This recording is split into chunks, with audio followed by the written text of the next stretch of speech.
a 100-year-old critic who spent 4 decades reviewing movies on live television, a singer who died in a helicopter crash above Rio mid-tour, a songwriter whose 4 words YMCA became one of the most played songs on earth, passing away the day before his 75th birthday.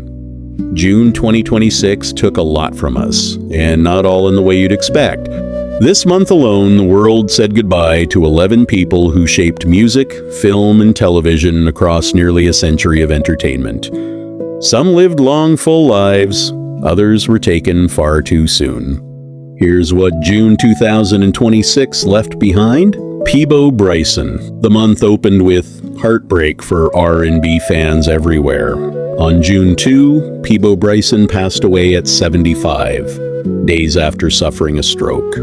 The 2-time Grammy winner was the voice behind 2 of Disney's most beloved duets, Beauty and the Beast with Celine Dion, and A Whole New World with Regina Belle, as well as decades of soul ballads that defined romantic R&B. He had survived a heart attack back in 2019, but this time, his family said he transitioned peacefully, surrounded by loved ones. Anthony Head. Just 3 days later, on June 5, television lost one of its most recognizable British faces.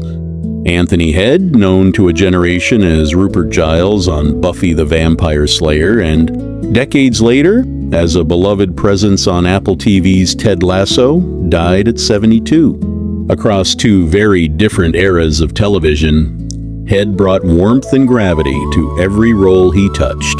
If you grew up watching any of these shows, drop a like. It helps more people see this tribute. Jean Shalit.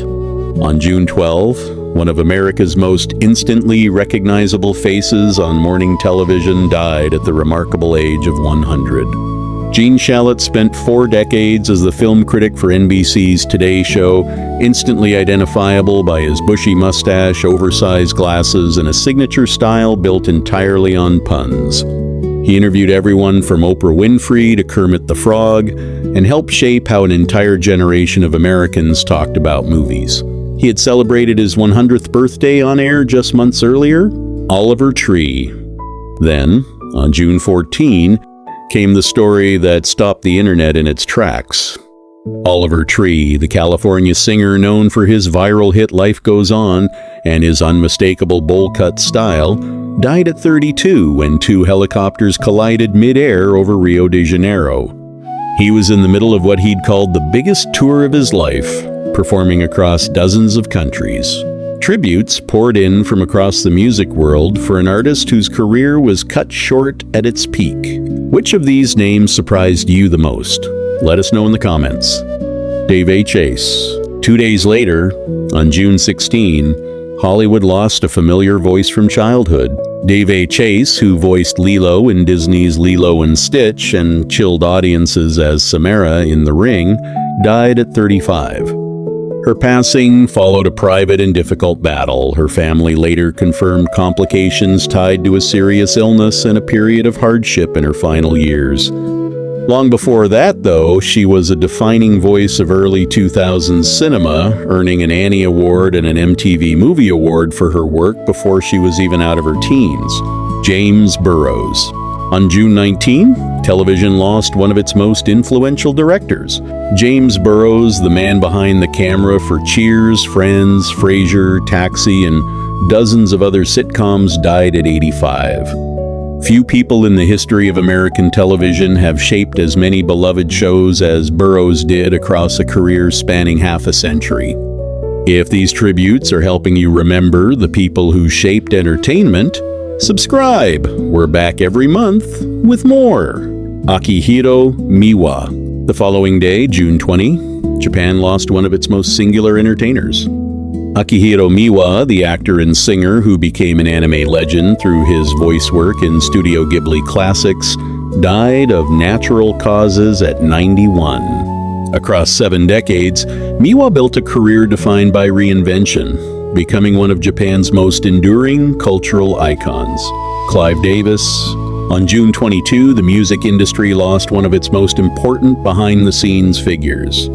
Clive Davis, the legendary record executive who helped launch and shape the careers of Whitney Houston, Bruce Springsteen, and countless others, died at 94. Few names carried as much weight in the music business as his, a man credited with ushering entire genres into the mainstream, David Clayton Thomas. On June 24, one of classic rock's most powerful voices went silent. David Clayton Thomas, lead singer of Blood, Sweat and Tears, died at 84 in a Toronto hospital.